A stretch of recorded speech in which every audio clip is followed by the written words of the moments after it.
बाकी और चीज परिश्रम से मिलेगी, भगवान को जहाँ बैठे वहीं मिल जाए, कहीं जाने की जरूरत नहीं। तो भगवान ने कहा कि मैं अपने भक्त का ध्यान कर रहा हूँ। युधिष्ठिर ने कहा ऐसे कौन भक्त है जिनका आप ध्यान करते? भगवान ने कहा चलो मिलाता हूँ। आप पूरे हस्तिनापुर में खबर फैल गई भगवान के कौन भक्त हैं ऐसे जिनका ध्यान भगवान करते हैं। चलो हम भी देखेंगे भगवान कहाँ ले गए उनको। वहीं ले गए कुरुक्षेत्र में। वहाँ पितामह भीष्म पड़े थे सरसैया पर। अरे बोले हमारे को ध्यान ही नहीं था। अर्जुन ने उनको बाणों की सैया पर लेटा दिया था जब यहाँ राज्याभिषेक आदि हुआ और वो पड़े हुए सुध नहीं थी किसी को। प्यास लगेगा अर्जुन ने कहते हैं बाण बंदा प्रकट की बाण मार करके जल से प्यास बुझाई। हाँ, पितामह भीष्म से कहा भगवान ने कि युधिष्ठिर को ज्ञान दे दो, आप बड़े हो। पितामह भीष्म की उम्र लगभग 300-350 वर्ष की बताई जाती है उस समय, जिस समय महाभारत का युद्ध हुआ। कैसे? शांतनु के पुत्र थे देवव्रत, युवावस्था में आए हैं, पिता का विवाह करवा दिया, अपना प्रतिज्ञा कर दी कि मैं ब्याह ही नहीं करूंगा। 24-25 वर्ष के रहे होंगे युवावस्था में उस समय जो विवाह के योग्य थे। विवाह नहीं किया, पिता का विवाह कराया सत्यवती से, उनसे संतान हुई तो विचित्रवीर्य और चित्रांगद, उनका भी विवाह करवाया पितामह भीष्म ने। काशीराज की कन्याओं को ला करके उनसे संतानें हुई। बहुत दीर्घ काल के बाद में धृतराष्ट्र, पांडु, विदुर, वो धृतराष्ट्र भी बूढ़े हो गए, पांडु चले गए, विदुर जी भी बूढ़े हो गए हैं और उनके बच्चे हैं पांडव और कौरव। और ये पांडव कौरवों का भी जो युद्ध हुआ है ये इस समय कोई भी 60 वर्ष से कम उम्र के नहीं थे। टीवी में तो जवान जवान दिखा देते हैं लड़ते हुए। भगवान श्री कृष्ण 11 वर्ष तो रहे वृंदावन में, उसके बाद मथुरा आए। 18 वर्ष तक तो 18 बार जरासंध सेना लाते रहा। 18 वर्ष वो मान के चल लो, उसमें यज्ञोपवीत वाला भी समय वर्ष जोड़ करके 11 और 18 29-30 वर्ष तो यही हो गए। 29वें वर्ष में द्वारिका गए, 1 वर्ष वहाँ उसको समय बनाने में, राज्य को व्यवस्थित करने में लगा। 32वें वर्ष में भगवान कृष्ण का पहला विवाह हुआ लेकर के साथ। फिर और विवाह हुए, कई युद्ध हुए हैं कि महाभारत का युद्ध अंतिम अवस्था में है। तो इस समय पितामह भीष्म की आयु लगभग 300 पार कर रही, 350 वर्ष लगभग आयु है ऐसा कहते हैं। तो इतने बुजुर्ग हैं, इनके मुँह से जो ज्ञान सुनेंगे तो युधिष्ठिर को विश्वास हो जाएगा। इसलिए पितामह भीष्म से कहा युधिष्ठिर आया, बोले पितामह मैं तो बड़े चिंता में पड़ गया हूँ। तुम क्या समझते हो तुमने किया है? यत्र धर्म सुतो राजा, तुम साक्षात धर्म के पुत्र हो युधिष्ठिर। और गदा पाणी मृगोदरा, वायुपुत्र पवन के अंश से हैं मृगोदर भीम हैं।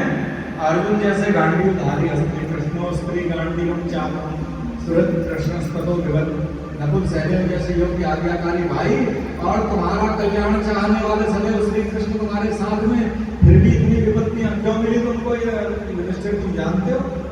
नहीं जानता महाराज का ये कर्म का प्रभाव है। बोले महाराज तो ठीक है, लेकिन जो इतनों को मारने का मुझे दोष लगा है। पितामह भीष्म ने कहा इनको कोई जान नहीं सकता।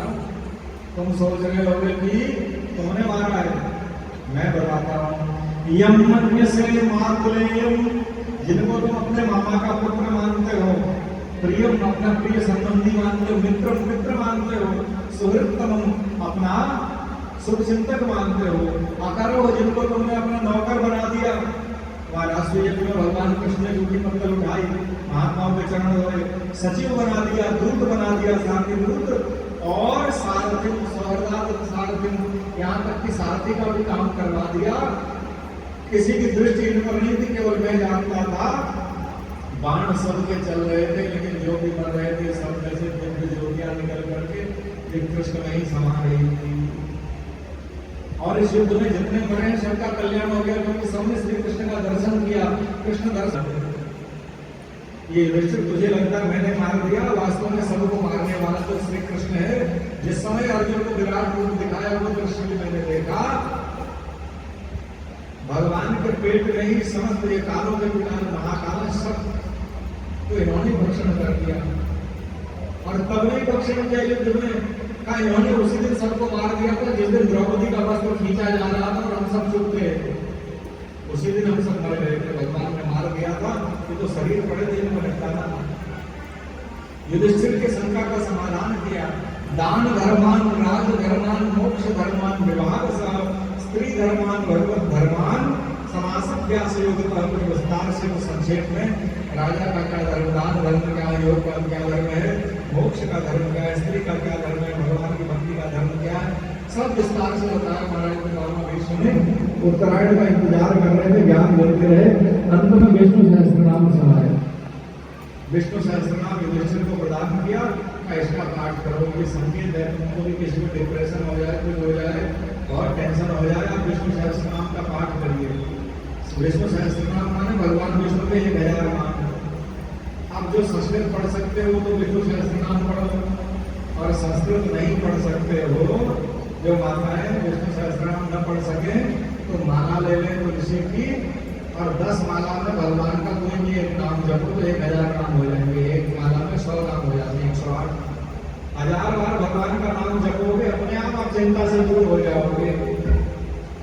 अब ये युधिष्ठिर जी से सीधे सीधे कहते हैं कि 1000 बार कृष्ण कृष्ण कहो, ये कृष्ण का मन नहीं लगता, इसलिए 1000 अलग अलग नाम बता दिए, विष्णु सहस्त्र नाम बताए। युधिष्ठिर जी ने पाठ किया, शांत हुए। पितामह भीष्म ने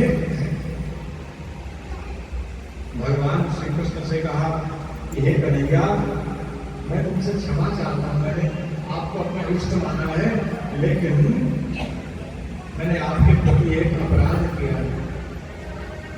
भगवान ने कहा क्या किया? अब पहले आप मेरे सामने खड़े हो जाओ, मैं आपसे आंखें मिला करके बात करना चाहता हूँ।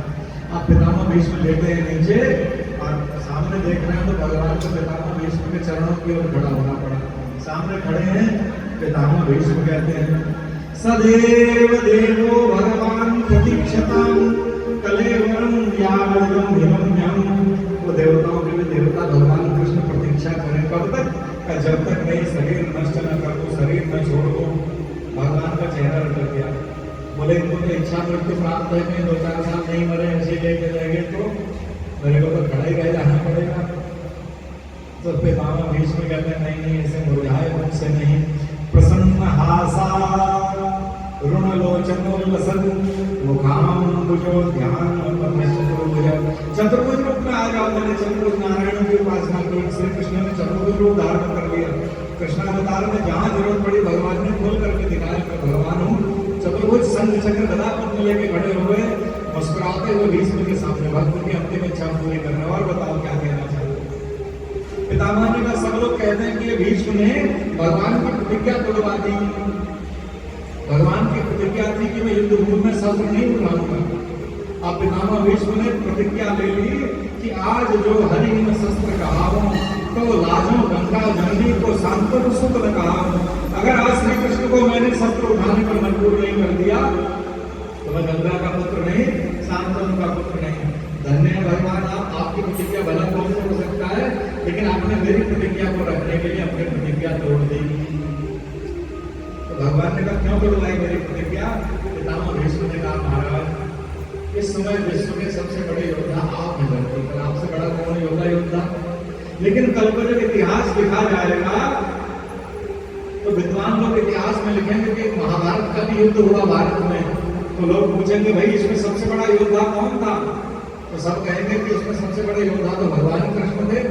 तो लोग पूछेंगे वो कौन सा शस्त्र चलाते थे, धनुष चलाते थे कि बाण चलाते थे कि तलवार चलाते थे कि भाला चलाते थे? तो क्या कहेंगे कि वो घोड़ों के रथ भागने वाली जो है चाबुक चलाते थे? भगवान, ये तो आपका अपमान हो रहा था इस युद्ध भूमि में। ऐसा युद्ध जो न भूतो न भविष्य की, न कभी पूर्व में हुआ न आगे कभी ऐसा युद्ध होगा। उसका चित्र जब खींचेगा तो कृष्ण के हाथ में चाबुक नहीं चक्र दिखना चाहिए। आपका वो चक्रधारी रूप में युद्ध भूमि में प्रकट करना चाहता था, इसलिए मैंने अर्जुन के रथ के ऊपर ताबड़तोड़ ऐसे बाणों की वर्षा की कि अर्जुन त्राहिमाम पाहिमाम कह बैठा, और तब आप अपनी प्रतिज्ञा को भूल करके रथ से नीचे कूद गए। आपने छड़ी छोड़ दी और अपने सुदर्शन को तो नहीं बुलाया, लेकिन एक रथ का टूटा हुआ पहिया नीचे गिरा था, पहिया साबुत है, रथ टूट गया था। उसी रथ के चक्र को ही हाथ में उठाकर आपने चक्र का संधान कर लिया और मेरी ओर आप दौड़ पड़े कि भीष्म को मैं मार डालूंगा। बस प्रभु, मैंने तो उसी समय बाण चलाना रोक दिया, क्योंकि मुझे मेरे इष्ट के दर्शन वीर रूप में हो गए थे। आप तो उस वीर रूप को जो रथांग पाणी कहते हैं, भगवान का नाम रथांग पानी पड़ गया, रथ के अंदर सात चक्के को अपने पानी हाथ में धारण कर लिया। बोलिए रथांग पानी भगवान